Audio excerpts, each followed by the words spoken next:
Christmas ചോദ്യപേപ്പർ ചോർച്ചയിൽ ക്രൈംബ്രാഞ്ചിന്റെ പ്രത്യേക അന്വേഷണ സംഘം ഇന്ന് യോഗം ചേരും. ക്രൈംബ്രാഞ്ച് എസ് പി മൊയ്തീൻകുട്ടിയുടെ നേതൃത്വത്തിലാണ് യോഗം. പ്രാഥമിക അന്വേഷണത്തിന് ശേഷമാകും FIR ഇടുക. വിഷയത്തിൽ വിദ്യാഭ്യാസ വകുപ്പിന്റെ അന്വേഷണവും ആരംഭിച്ചു. 6 അംഗ സംഘം ചോദ്യപേപ്പർ ചോർച്ചയിൽ അധ്യാപകരുടെ പങ്ക് അന്വേഷിക്കുന്നുണ്ട്. കോഴിക്കോട് നിന്ന് ദീപക് ധർമ്മടം ചേരും. അതേപോലെ തിരുവനന്തപുരത്ത് നിന്ന് ഉമേഷ് ബാലകൃഷ്ണൻ ഈ വാർത്തയിൽ പ്രതികരിക്കാൻ ചേരുന്നു. Deepak and Umesh, good morning to both of U.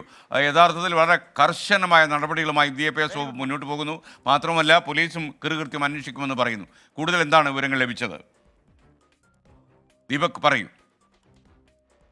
SK, ഇതിൽ ശിവൻകുട്ടി വിദ്യാഭ്യാസ മന്ത്രി തന്നെ ഈ കാര്യത്തിൽ കർശനമായ നടപടി വേണം, അതുകൊണ്ട് ഒരു പോലീസ് അന്വേഷണം വേണമെന്ന് നിലപാടെടുക്കുകയായിരുന്നു. തുടർന്നാണ് സർക്കാർ തന്നെ ക്രൈംബ്രാഞ്ച് അന്വേഷണത്തിന് ഉത്തരവിട്ടത്. ക്രൈംബ്രാഞ്ച് ADGP വെങ്കടേഷിൻ്റെ മേൽനോട്ടത്തിലാണ് അന്വേഷണം. കോഴിക്കോട്ടെ ക്രൈംബ്രാഞ്ച് SP മൊയ്തീൻകുട്ടിയാണ് ഈ അന്വേഷണ സംഘ തലവൻ.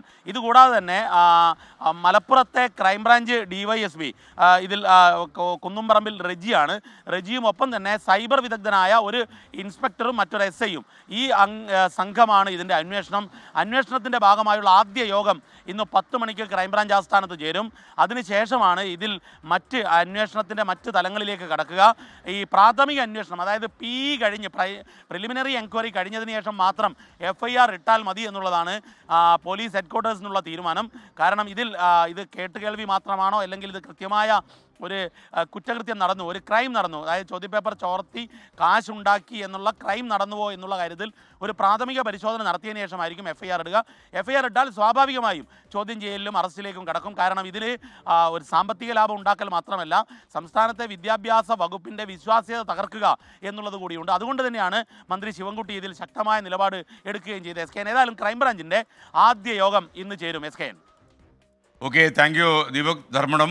എന്തായാലും വിദ്യാഭ്യാസ വകുപ്പും ഈ അന്വേഷണം പ്രത്യേകമായി നടത്താൻ തീരുമാനിച്ചിട്ടുണ്ട്. കാരണം ഈ പഠിച്ച് പരീക്ഷ എഴുതാൻ പോകുന്ന കുട്ടികൾക്ക് വലിയ വെല്ലുവിളി ഉയർത്തുന്ന ഇത്തരം കുറുക്കു വഴികൾ മുളയിലെ നുള്ളിക്കളയാൻ വിദ്യാഭ്യാസ വകുപ്പ് തീരുമാനമുണ്ട്. മന്ത്രി V ശിവൻകുട്ടിയും ഈ കാര്യത്തിൽ കർക്കശമായി തീരുമാനവുമായി മുന്നോട്ട് പോകുന്നു. ഉമേഷ് ബാലകൃഷ്ണൻ ചേരുന്നു തലസ്ഥാനത്ത് നിന്ന്.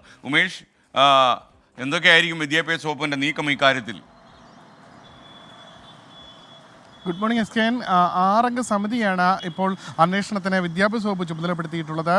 വിദ്യാഭ്യാസ വകുപ്പ് ഡയറക്ടർ S ഷാനവാസിൻ്റെ അധ്യക്ഷതയിൽ തന്നെയാണ് ഈ സംഘവും പ്രവർത്തിക്കുക. പ്രധാനമായി 3 കാര്യങ്ങളാണ് പരിശോധിക്കുന്നത്. ഒന്ന്, ക്രിസ്മസ് പരീക്ഷാ ചോദ്യപേപ്പർ ചോർച്ചയുമായി ബന്ധപ്പെട്ട് അധ്യാപകർക്കും വിദ്യാഭ്യാസ വകുപ്പിനും ഏതെങ്കിലും തരത്തിൽ വീഴ്ച വന്നിട്ടുണ്ടോ, അധ്യാപകരാരെങ്കിലും ഇതിൽ ഗൂഢാലോചന നടത്തിയിട്ടുണ്ടോ എന്നീ കാര്യങ്ങളാണ് പ്രാഥമികമായി പരിശോധിക്കുന്നത്.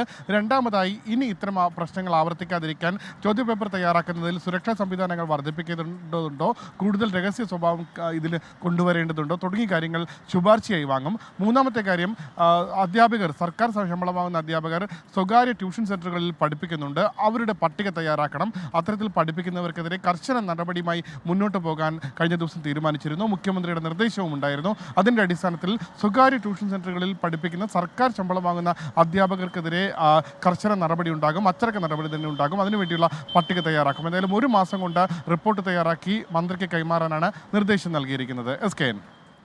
Okay, thank you Umesh Balakrishnan.